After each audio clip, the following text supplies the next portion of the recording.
الحمد لله كفى وسلام على عباده الذين اصطفى أما بعد. قال الله تبارك وتعالى في كلامه المجيد والفرقان الحميد بعد أعوذ بالله من الشيطان الرجيم بسم الله الرحمن الرحيم إن في خلق السماوات والأرض واختلاف الليل والنهار لآيات لأولي الألباب. وقال تعالى في مقام آخر هو الذي جعل الشمس ضياء والقمر نورا مقدره منازل لتعلموا عدد السنين والحساب ما خلق الله ذلك إلا بالحق يفصل الآيات لقوم يعلمون.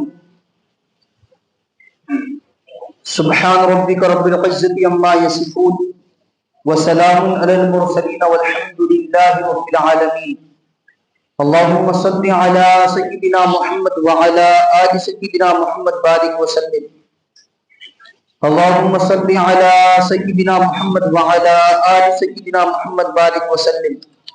اللهم صل على سيدنا محمد وعلى آل سيدنا محمد بارك وسلم. الطاف حسین حالی علیہ رحمہ فرماتے ہیں زندگی بھی عجب سرائے پانی دیکھی، ہر چیز یہاں کی آنی جانی دیکھی، جو آ کر نہ جائے وہ بڑھاپا دیکھا، جو جا کر نہ آئے وہ جوانی دیکھی. معزز سامعین کرام ملت اسلامیہ کے عزیز نوجوان بزرگان ملت،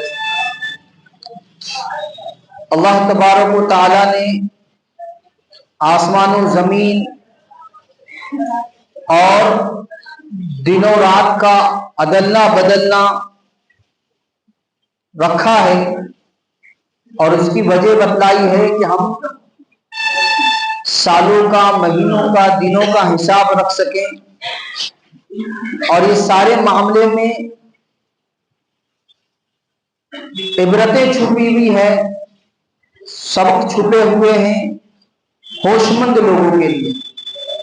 چنانچہ سورہ آل عمران آیت نمبر 190 میں اللہ تبارک و تعالی ارشاد فرما رہے ہیں ان فی خلق السماوات والارض واختلاف اللیل والنہار لآیات لأولی الالباب. بے شک آسمانوں اور زمینوں کی تخلیق میں اور رات دن کے بارے بارے آنے جانے میں ان عقل والوں کے لیے بڑی نشانیاں ہیں. رات اور دن کا آنا جانا، آسمانوں و زمین کی پیدائش، یہ نشانیاں لیے ہوئے ہیں عقل مند لوگوں کے. سورہ یونس آیت نمبر 5 میں اللہ تبارک و تعالی ارشاد فرما رہے ہیں هو الذی جعل الشمس ضیاء والقمر نورا مقدره منازل لتعلموا عدد السنین والحساب ما خلق اللہ ذلک الا بالحق یفصل الآیات لقوم یعلمون. اور اللہ وہی ہے جس نے سورج کو سراپا روشنی بنایا اور چاند کو سراپا نور، اور اس کے سفر کے لیے منزلیں مقرر کر دی تاکہ تم برسوں کی گنتی اور مہینوں کا حساب معلوم کر سکو. اللہ نے یہ سب کچھ بغیر کسی صحیح مقصد کے پیدا نہیں کر دیا. وہ یہ نشانیاں ان لوگوں کے لیے کھول کھول کر بیان کرتا ہے جو سمجھ رکھتے ہیں. اس آیت کی تفسیر میں آسان ترجمہ قرآن میں مفتی تقی عثمانی صاحب تحریر فرماتے ہیں اس کائنات کے جن حقائق کی طرف قرآن کریم اشارہ فرماتا ہے ان سے دو باتیں ثابت کرنی مقصود ہوتی ہے. ایک یہ کہ کائنات کا یہ محیر العقول نظام جس میں چاند سورج ایسے نپے تلے حساب کے پابند ہو کر اپنا کام کر رہے ہیں کہ وہ اللہ تعالیٰ کی قدرت کاملہ اور حکمت بالغہ کی نشانی ہے. اس بات کو مشرکین عرب بھی تسلیم کرتے تھے کہ یہ سب چیزیں اللہ تعالیٰ ہی کے پیدا کی ہوئی ہیں. قرآن کریم فرماتا ہے جو ذات اتنے عظیم الشان کاموں پر قدرت رکھتی ہو اسے اپنی خدائی میں آخر کسی اور کے شرکت کی کیا ضرورت ہو سکتی ہے. لہذا یہ پوری کائنات اللہ تعالیٰ کی توحید کی گواہی دیتی ہے. دوسری یہ کہ ساری کائنات بے مقصد پیدا نہیں کی گئی. اگر اس میں دنیاوی زندگی کے بعد آخرت کی ابدی زندگی نہ ہو جس میں لوگوں کو اچھا صلہ دیا جائے، برے لوگوں کی برائی کا بدلہ نہ ملے تو اس کائنات کی پیدائش بے مقصد ہو کر رہ جائے. لہٰذا یہی کائنات توحید کے ساتھ ساتھ آخرت کی طرف بھی ثابت کرتی ہے.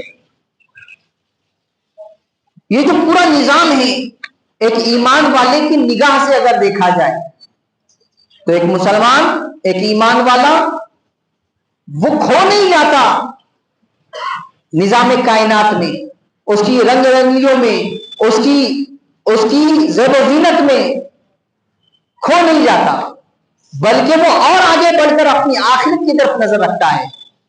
یہ جو پورا نظام ہے، دنوں رات کا آنا جانا، مہینوں کا، سال کا ادلنا بدلنا، یہ مجھے آخرت کے قریب کرنے کے لیے ہے. اور یہ جو کچھ ہم دیکھ رہے ہیں، 3 مہینے سال گزرتے چلے جا رہے ہیں، ایمان والا اس کو اس زاویے سے لیتا ہے کہ مجھے جو زندگی اللہ تبارک و تعالیٰ نے عطا کی ہے وہ لمیٹڈ زندگی ہے، اس کی ایک حد ہے، ایک متعینہ مدت ہے جس کے لیے میں دنیا میں بھیجا گیا ہوں. اور یہ جو کچھ عمر کا حصہ مجھے ملا ہے یہ ہر دن میری زندگی سے کم ہوتا چلا جا رہا ہے. دن ہفتوں میں بدل رہے ہیں، ہفتے مہینے میں بدل رہے ہیں، مہینے سالوں میں بدل رہے ہیں، اور میری زندگی ختم کی طرف بڑھتی چلی جا رہی ہے. میں اپنی قبر سے قریب ہوتا چلا جا رہا ہوں، آخرت سے قریب ہوتا چلا جا رہا ہوں. اکبر الہ آبادی نے بہت عجیب چیز عمر کے اس گھماؤ کے لیے اور سال مہینوں اور ہفتوں کے گھماؤ کے لیے عجیب شعر میں اپنے بتلایا ہے. فرما رہے ہیں جب سالگرہ ہوئی تو نقطہ یہ کھلا. جب بھی آدمی ایک سال اضافہ کرتا ہے اپنی زندگی کا، بظاہر اضافہ ہوتا ہے لیکن وہ کھو دیتا ہے ایک سال کو، تو جب سالگرہ ہوئی تو یہ نقطہ یہ کھلا، یہاں اور قلعہ سے 1 برس جاتا ہے. پہلے زمانے میں آدمی اپنی جمع پونجی گرہ باندھ کے رکھا کرتا تھا. جب بھی خرچ کرنی ہوتی گرہ کو کھولا جاتا اور اس میں سے خرچ کیا جاتا. تو جب گرہ کھل رہی ہے کچھ نہ کچھ اس میں سے خرچ ہونا چلا جا رہا تھا، اضافہ نہیں ہو رہا ہے، گھٹ رہا ہے. تو نقطہ نکال رہے ہیں اکبر الہ آبادی کی زندگی کہ جب بھی سالگرہ آ رہی ہے تو یہ نقطہ کھل رہا ہے کہ جو زندگی کی گرہ میں عمریں تھی، جو سال تھے، ایک آدمی 60 سال لے کر آیا تھا، جب وہ 10 سال کا ہوا تو اس کے 50 باقی ہے، 10 چلے گئے، اس کی گرہ سے 10 سال کھو گئے، چلے گئے، خرچ ہو گئے.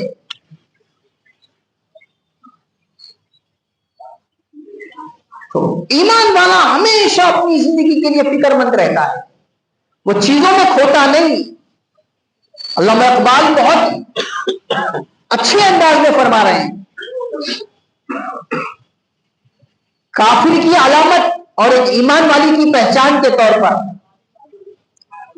کہ کافر کی یہ پہچان کہ آفاق میں ہے گم، مومن کی یہ شان کہ گم ہے اس میں آفاق.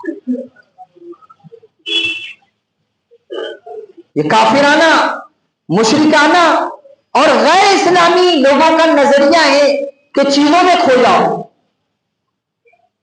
جیسے ہی سال ختم ہو کر نئے سال کا آغاز ہوا، خوشیاں مناؤ. چیزوں میں کھو کر آخرت سے بے فکر کر دیا گیا اور ہو گئے سارے لوگ کہ وہ ظاہر میں نظر آنے والی چیزوں میں خوشیاں تلاش کر رہے ہیں. نیو ایئر منایا جا رہا ہے سال کے اعتبار سے، اور برتھ ڈے منایا جا رہا ہے عمر کے اعتبار سے. مغربی تہذیب سے متاثر ہو کر ایمان والا بھی اس روح میں بہ رہا ہے. اور اب تو بہت زیادہ دکھ کی بات ہے کہ جو چیزیں گھروں میں محدود تھی اب وہ چوراہے پہ آ گئی.